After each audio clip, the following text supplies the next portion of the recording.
السلام علیکم ورحمۃ اللہ وبرکاتہ۔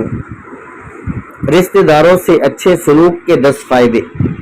ناظرین، بہت اہم ٹاپک ہے، ہمیں ان 10 فائدوں پر توجہ دینے کی ضرورت ہے کہ رشتہ داروں کے ساتھ ہم اچھا سلوک کریں گے، ان کی خیر خواہی کریں گے، ان کے ساتھ اچھا رویہ اختیار کریں گے تو ہمیں یہ 10 فائدے ملیں گے۔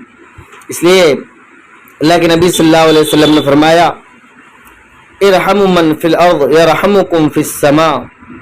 یہ حدیث کا ایک ٹکڑا ہے کہ تم زمین والوں پر رحم کرو، آسمان والا تم پر رحم کرے گا۔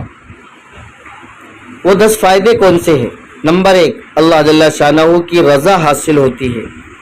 نمبر 2، لوگوں کی خوشی کا سبب ہے۔ نمبر 3، فرشتے خوش ہوتے ہیں۔ نمبر 4، مسلمانوں کی طرف سے اس شخص کی تعریف ہوتی ہے۔ نمبر 5، شیطان کو اس سے تکلیف پہنچتی ہے۔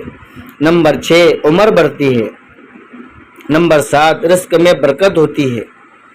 نمبر 8، فوت شدہ رشتہ دار خوش ہوتے ہیں۔ نمبر 9، آپس میں محبت بڑھتی ہے۔ اور نمبر 10 ہے، وفات کے بعد لوگ دعائے خیر کرتے ہیں، لوگوں کی زبان پر تعریفیں ہوتی ہے۔ اللہ کے نبی صلی اللہ علیہ وسلم نے عمر کے بڑھنے میں 2 چیزیں بیان فرمائی۔ اگر رزق میں اضافہ چاہتے ہو تو فرمایا ہم ایک دوسرے کے ساتھ اچھا سلوک کریں، ایک دوسرے پر ہم رحم کریں۔ اللہ کے نبی صلی اللہ علیہ وسلم نے امت کو جوڑا ہے، بشروا ولا تنفروا۔